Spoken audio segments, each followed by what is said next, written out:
କରିବାକୁ ପଡ଼ିବ। Window start button ଉପରେ କ୍ଲିକ୍ କରନ୍ତୁ। ଡିସ୍ପ୍ଲେଡ୍ ଆପ୍ଲିକେସନ ଗୁଡ଼ିକର ଲିଷ୍ଟକୁ ସ୍କ୍ରୋଲ ଡାଉନ୍ କରନ୍ତୁ ଏବଂ ଏକ କ୍ୱିକର ଉପାୟ ଏକ୍ସେଲ ସିଲେକ୍ଟ କରନ୍ତୁ। ଆପ୍ଲିକେସନକୁ ସର୍ଚ୍ଚ ହେଉଛି ସର୍ଚ୍ଚ ବକ୍ସରେ କେବଳ ଏକ୍ସେଲ ଟାଇପ୍ କରିବା। ଟାସ୍କ ବାରରେ ଯେତେବେଳେ ଆପଣ ଏକ୍ସେଲ ଷ୍ଟାର୍ଟ କରନ୍ତି ଆପଣ ଅନେକଙ୍କୁ ଦେଖନ୍ତି। ବର୍ତ୍ତମାନ ପାଇଁ ରେଡି ଟୁ ୟୁଜ୍ ୱାର୍କସିଟ୍ସ। ଚାଲନ୍ତୁ ବ୍ଲାଙ୍କ ୱାର୍କବୁକ୍ ଉପରେ କ୍ଲିକ୍ କରିବା। ଆପଣଙ୍କ ସାମ୍ନାରେ ଏକ ନ୍ୟୁ ଷ୍ଟାଇଲରେ ପ୍ରେଜେଣ୍ଟ କରାଯାଇଛି। ବ୍ଲାଙ୍କ ୱାର୍କସିଟ୍ ଏକ ଏକ୍ସେଲ ୱାର୍କବୁକ୍ ଗୋଟିଏ କିମ୍ବା ଅଧିକ କଣ୍ଟେଣ୍ଟ କରେ। ଆସନ୍ତୁ ୱାର୍କସିଟ୍ ଗୁଡ଼ିକୁ ଦେଖିବା।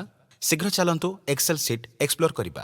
ଲେଫ୍ଟ କର୍ଣ୍ଣର କୋଣରେ ଆକ୍ସେସ୍ ଟୁଲବାର ଏକ ଲିଟିଲ୍ ବଟନ୍ ଗୁଡ଼ିକ କଣ୍ଟେଣ୍ଟ କରିଥିବା ଉପକରଣ ଯାହାକୁ ଆପଣ କ୍ୱିକଲି ପରଫର୍ମ କରିବା କିମ୍ବା ଆପଣଙ୍କର ଲାଷ୍ଟ ଆକ୍ସନକୁ ରିଡୁଇଂ କରି ଆପଣ ଆଡ୍ ମୋର୍ କରିପାରିବେ।